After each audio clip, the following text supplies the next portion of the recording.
Sometimes life is messy. Have you ever wished you could refocus your mind, home, relationships, and work life? Join us as we use research-based information to make practical changes and simplify life. This is Life Simplified.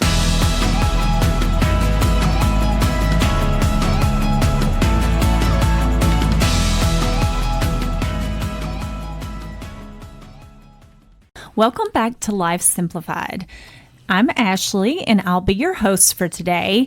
This month, we are talking all about different Moneywise topics from our Family and Consumer Sciences publications that are released each month. So we will link that in the show notes to the one we are talking about today, as well as just a link to all of them if you're interested in more Moneywise topics. Back in season 1, we discussed building a basic budget and the topic of allowance was mentioned. So today we're going to take a deeper dive into the concept of an allowance and other ways to teach children about managing money. And when I told my child that I was researching allowance, she said, "Ugh, you always do the worst ones." And that's encouraging. Right. I mean, thanks, child. I was like, oh, okay. That's awesome. Thanks. You should have been like, so you don't like money? Right. So instead of reacting, I responded and asked her what she meant by that. And then she thought about it for a second and she said, "Oh, wait. That's when I do chores and you give me money at the end of the week." And I told her that I was researching the best way to do that, but that yes, money was involved and she would need to create like a list of wants and needs and some things that she would be required to pay for with her allowance money. And so she was fine with it after that. And she was even a little bit excited. So I felt pretty good about it after that. But at first I was like, oh, yay, I'm so glad that I picked terrible podcast topics. But anyway, to get us started, we're just going to talk a little bit about how we learned about money management. So how did you learn about money management? Were you given an allowance? If so, did you have to work for it? Did you earn it? Was it just given to you? Were there any stipulations? So just think back to your childhood and how did you learn about money? Well, for me, my parents didn't give me any allowance. I did have to do chores around the house, but I didn't get no money for it. Probably whenever I got my first public job is whenever I did. And I can't remember that if my mom taught me anything or not, or if it was just I got money, I don't want to spend it type thing with me. I used to be really good at saving money. I'm not anymore. Well, similar to you, I grew up on a farm, so I did have to do all the chores, and we had tobacco, and that is long, hard days, but I did not get any money for that. But my parents would say, like, you participate in these activities, this is what kind of pays for it. So they did talk a little bit about it.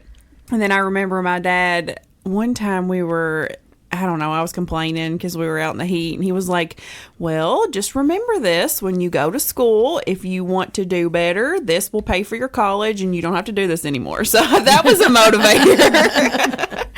But I think kind of similar to Joni, when I got my first job, my parents were always kind of giving me tidbits and help and things like that. It wasn't something that they taught me as I was growing up, but when I was in it, that's when they were able to talk about it a little bit. Also with mine, I purchased a car too. My parents gave me my first car, which it wasn't nothing spectacular, but they gave it to me. So when I had to purchase a vehicle, I had a car payment, my insurance. So I knew that I also had to have money to pay for them too.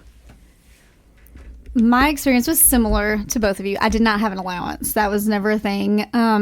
And kind of like Amanda said, My parents always told me, there are certain expectations of things you need to do around the house. Grades were really important. Being in extracurriculars and being really involved and just doing those things were kind of what they considered my job. And if I did those things the way I was supposed to, then they always took care of my needs and a lot of the wants too, really, along the way. But so my first experience with money, though, is kind of bizarre and a little ridiculous. But do you all remember back, I would say, like 90s, like sports memorabilia and like cards, basketball cards, baseball cards, starting lineups, all of those things were a big deal. And you could go to a shopping mall and in like the center, there would be people set up like selling those things, selling all kinds of different sports items, like collectors things. And do y'all remember that? Yes. Did anybody like see that? Okay. Yes. So my dad has always been like all things sports. Like that's just like my whole life. Basketball, baseball, all the things. He loves, all of the stats and just trivia, all the stuff. So he was a huge collector himself, but then he really enjoyed like running in these circles with these people that would sell things. So he started doing that too. And I would go with him on the weekends and we'd do like a Friday, Saturday or a Saturday, Sunday. And I would work with him all weekend long. And I was, like relatively young, but he would pay me for helping him on these weekends. And I always remember being like a big saver. I did not want to spend my money unless there was something I really, really wanted. And my parents were like, that's not something that's in our budget. That's not something that we feel like is something you need or a want that we're going to fulfill, but you can work towards it and buy it yourself. And that's how I started really getting my first experiences with money, was just by going with him and selling basketball and baseball cards and things like that, which is odd, but there you go. I was the collector of baseball cards, so I appreciate you all selling those. I enjoyed it. We'd have the little game where you could like roll dice and move around. You'd win like cards or stuff. It was fun. So it was a good time. And sometimes I'd even set up a concession stand at some of those and sell things. So, hey, little entrepreneur, I guess. You were a hustler. Yeah. You were good. Hey. I was just going to say, I used to collect the Garbage Patch Kids cards. So. Oh, I had those. I had Disney cards. Garbage Patch? Yes. They were like garbage pail. It was a garbage pail. That's what it was. They were disgusting. It was so nasty. I don't know what that is. It would be like Booger Bob, and it'd be this picture of a baby that was like snotty. And they kind of looked like Cabbage Patch. Yeah, they were okay. But it was Garbage Patch. Like they were nonsense, but everybody loved it. It was crazy. I'm telling you. Listen, this might be it. If you have never ever seen one, look it up. Google it. Look it up. I can't right. Yeah, See, I'm telling my age right now. Well, I'll Google in a second. I'm gonna show y'all. Y'all don't even know. I don't do with this. I don't know what this is. Like I was young. I was probably 8, 9 years old with these. Did you like trade them for other boogers? I don't know. Are you finding them yet? Looking. Yeah. What? There they are. Yep, there they are. I've never seen that. What? Richie Rich. Like they had these wild names. Like what? I don't. It was a big thing. Willie Wipeout. I don't. I have no sure. words. No. That one's scary. Oh, I mean, What is this? y'all, I'm telling you, it's a whole other dimension. Yep. And don't You ask have me to- why. Listen, if you were not born in the 70s or 80s, you don't know this. Yep. This I was the end of 80s. and I was don't know 89, what this so is. I was the end. I feel very sheltered. Well, now you know what. Well, I can see why your parents would have sheltered you. Well, I'm over here selling them. Okay, well, I mean, to it's look like more into hundreds this. of these. Like this is just a sampling. So this is like a viewer discretion. Do we do those? might If you want need to to. Google these, please be aware that these like- are a little strange. They're kind of they scary. made a movie. A warning. There's a movie. Yes. Hold up, y'all. Hold on. What? I like I said, I don't know why. These were for children? These was for children. They sure was. I don't know. I don't even know where to go from this, but Sorry. I'm sorry that we took you down this road. Okay, so back to we have gone down a trail that I did not plan for. So there's no good way to like jump back in. So here we are. As far as me learning about money, I don't remember getting an allowance as a child, but as I grew older, and of course we had the chores, and no, we did not get paid for doing chores. We all had that same experience. But as we got older, we had a set amount of money to spend on clothes. Like we had a budget for that. I see myself passing those things on. So while I don't remember my parents talking to me about a budget or this is what we do with our money, but I did learn by watching. So, unfortunately, we don't just automatically know how to be good money managers. We have to learn, and we do learn that from a variety of sources. We learn from the people who raised us. We learn from observation. We learn from family. We learn from friends. We learn from the media. So, there are all kinds of messages that your children are receiving about money. And children start learning about money at a young age. By the time they're 3 or 4 even, they realize that money is used to buy things. By age 5 or 6, they have distinct attitudes about money. They know where money comes from, why we need it, and why we need to keep it in a safe place. So according to our Moneywise newsletter, there are several benefits of an allowance, and that being teaching money management and financial literacy, teaching the value of hard work, teaching goal setting, decision making, and even empathy when you're teaching about giving. There are ways to teach children about money that don't involve an allowance. So I do want to talk about those because not everyone is in a position that they would be able to offer their child an allowance. And I don't want anyone to feel like that's a necessity and the only way to teach a child. Well, I will go ahead and say whenever my children was younger and that they did get an allowance, but they did not get an allowance if they cleaned their own room. Like that was their responsibility. That was they was responsible for their own space. But if they done extra stuff like load the dishes, done the dishes, even give the dogs a bath, extra things that they done throughout the week, and I had a chart of them, then I would allow them to get an allowance. But if it was their responsibility for their own things, I did not. Yes. And I'm really interested in this conversation because we are in such different stages.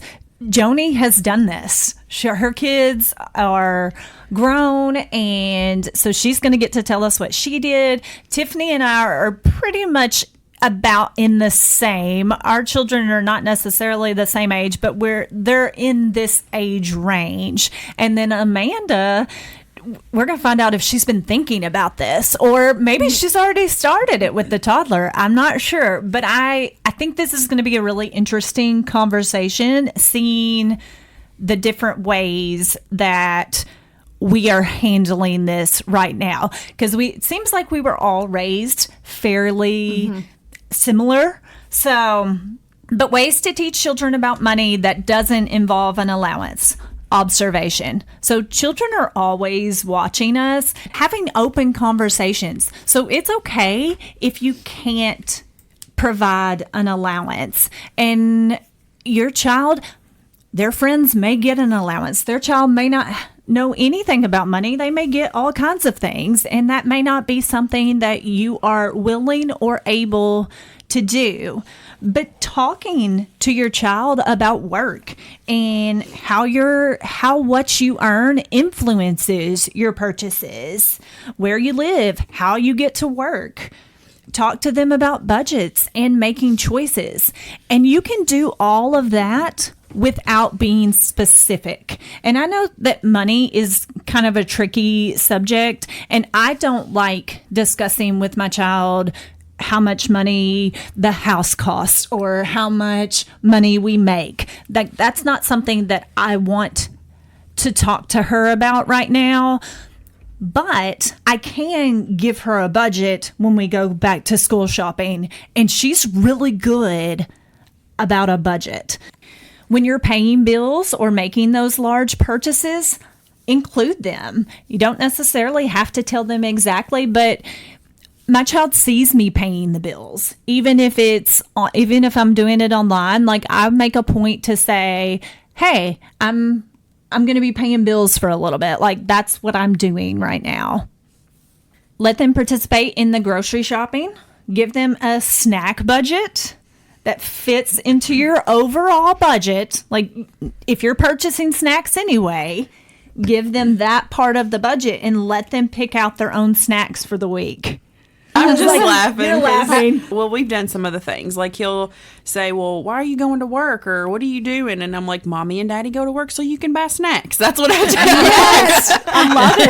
That's what we tell him. Nice. And he knows, like, he's like, Daddy's at work. Like, or we'll go by and he'll be like, Daddy works at the courthouse. Like, he knows. And so, yeah, we're starting to do those things. And, like, if we go into a gas station and he gets a juice, he'll be like, we got to go pay for it. And he'll take it up and set it on the counter. And so we're getting to some of those things. And he has a piggy bank, and if he gets money, he's like, I want to put it in my piggy bank. So we're getting that way. But the snack thing, because I'm like, we work so we can buy your snacks, babe. Yes, that's funny. I love it. And he's a toddler. So yeah, he's he'll be little. 3 in March. So yeah, he's getting there. He's in that age you were talking about, just starting to realize those type of things. Yeah, I love it. And you don't have to tell him how much something costs or we make X amount of dollars so we can do this. Just we work, we buy things with the money. That's why we do things.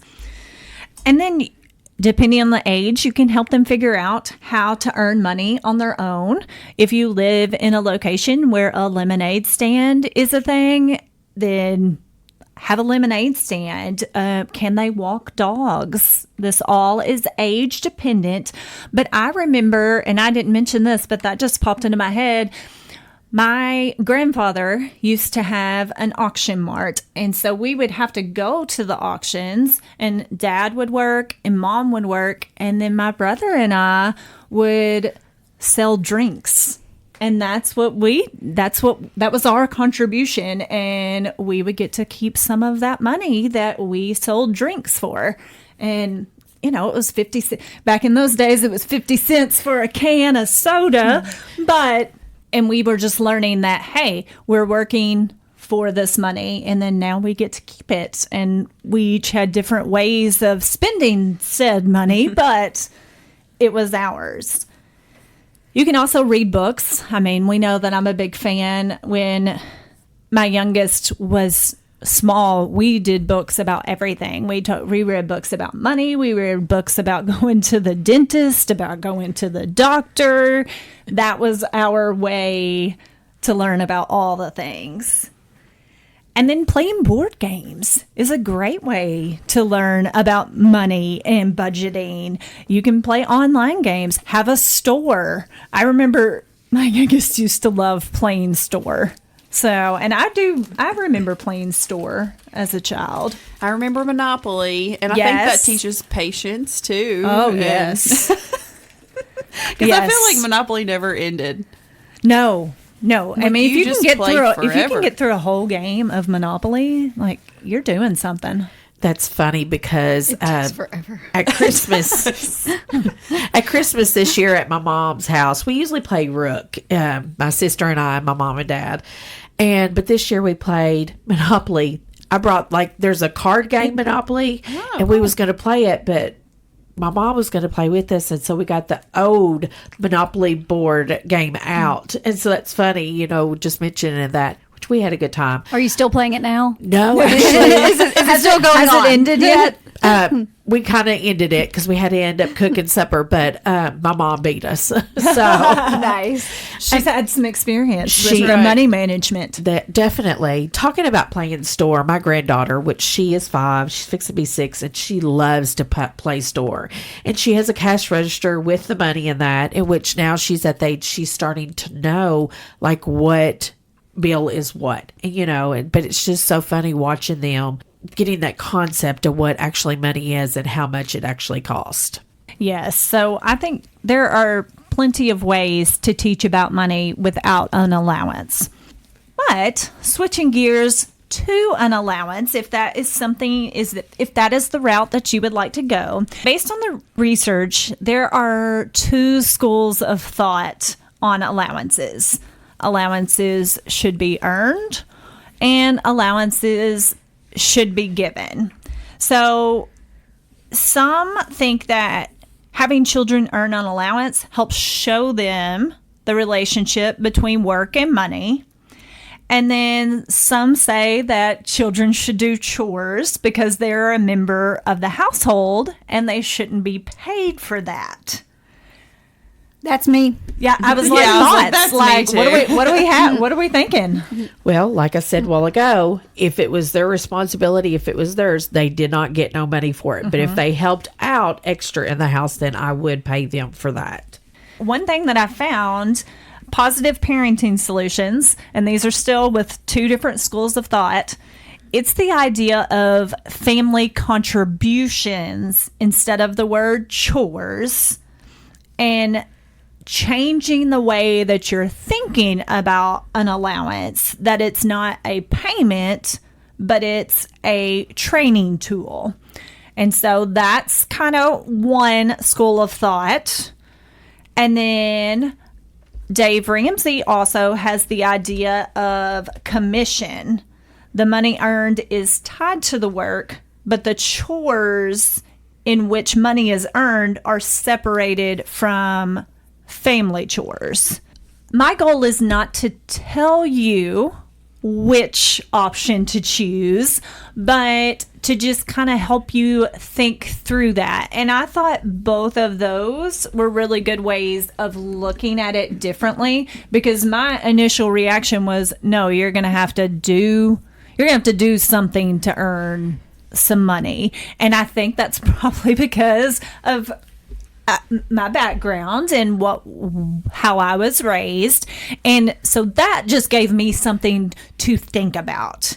And so when you're deciding, there's not a right or a wrong, which a lot of things that we talk about on our podcast, there's not a right or a wrong. It's what works best for your family.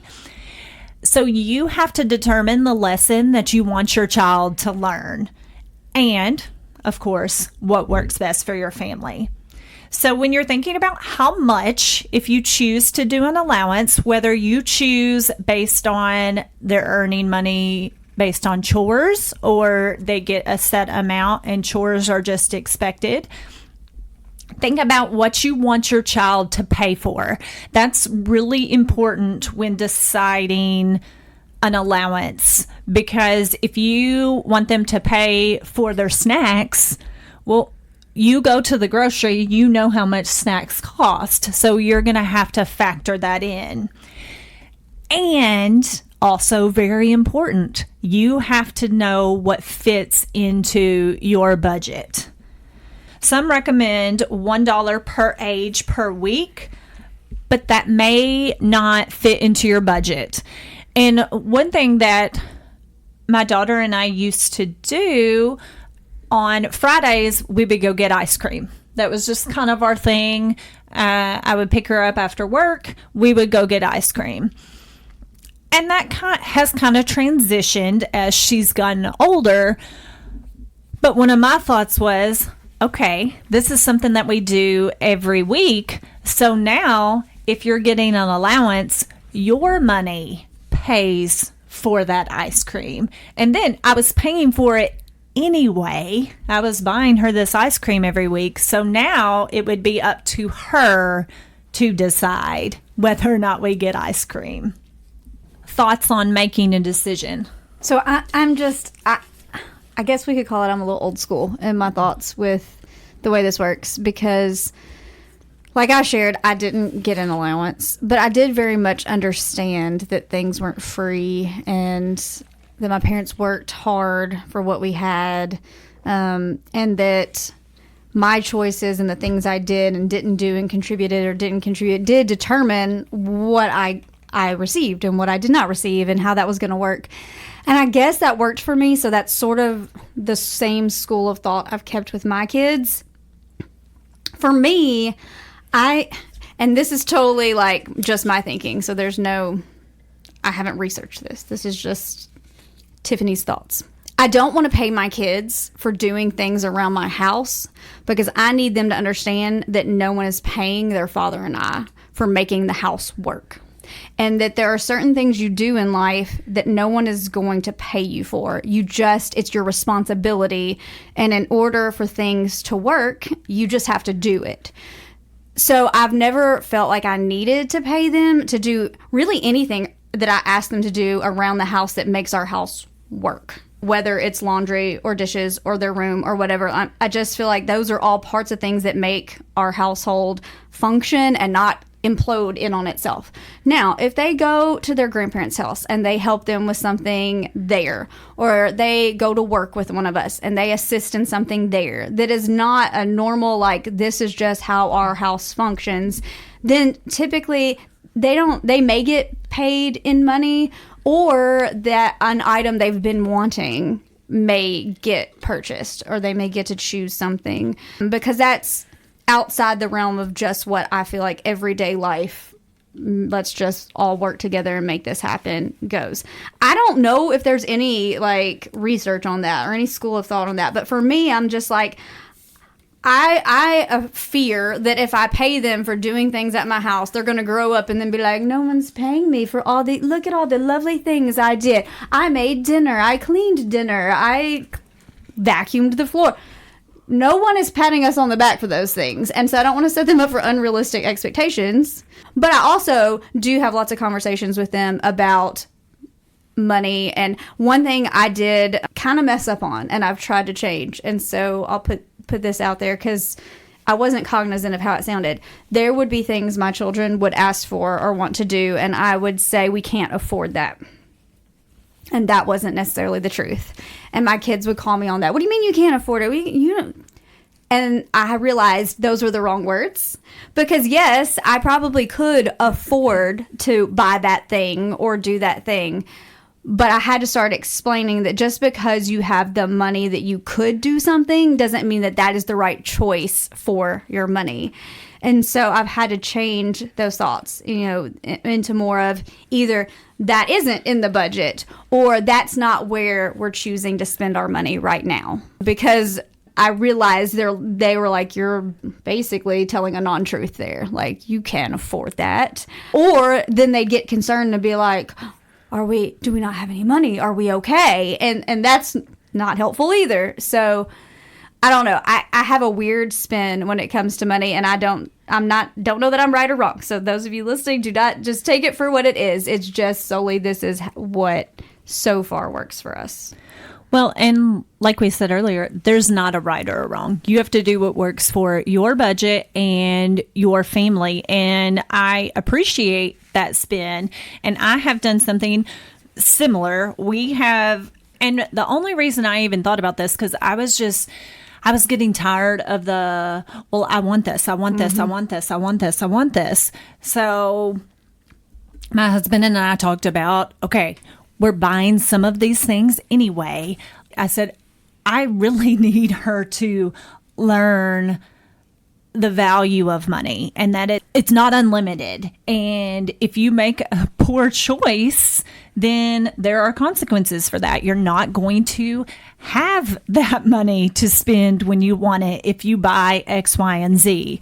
So that's why we implemented the allowance, and we've kind of married the two schools of thought. Yeah. So no, it's a teaching tool. She is not getting paid to do chores.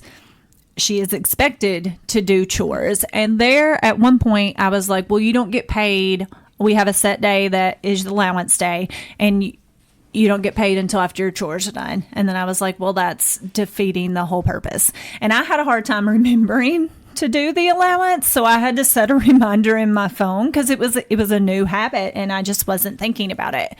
But then we had opportunities that if she wanted to vacuum the car and clean the car out, then yes, we'll add some money to your week. You have until Saturday to do it. Payday is Sunday. And we had some stipulations of, will you have part of your money goes to bills? And she was like, well, then why don't you just give me less? And I said, no, because we're trying to teach you that bills are part of... To do the action of, it was mine for a second, and then I was like, oh, take it back. Yeah, take it back. So she didn't really love that aspect. It's kind of stingy. I feel that. I was excited. None of us like that concept. Well, I didn't take taxes out. I was gonna say my husband does a candy tax. So when there's holidays, he said it's the dad cut, and he takes candy, and it's a tax. My husband, okay, same, but ours is an ice cream tax. Oh, okay. And if we go and buy ice cream, he's like, you got to pay your taxes, and he's going to get a big scoop of the first bite before he passes it back to him. I love it. And they know it now. They're like, oh, I got to pay my taxes. But they're thinking ice cream. I love it. Okay, so see, I'm not doing that. But we've got We'd be bills, taxing your food.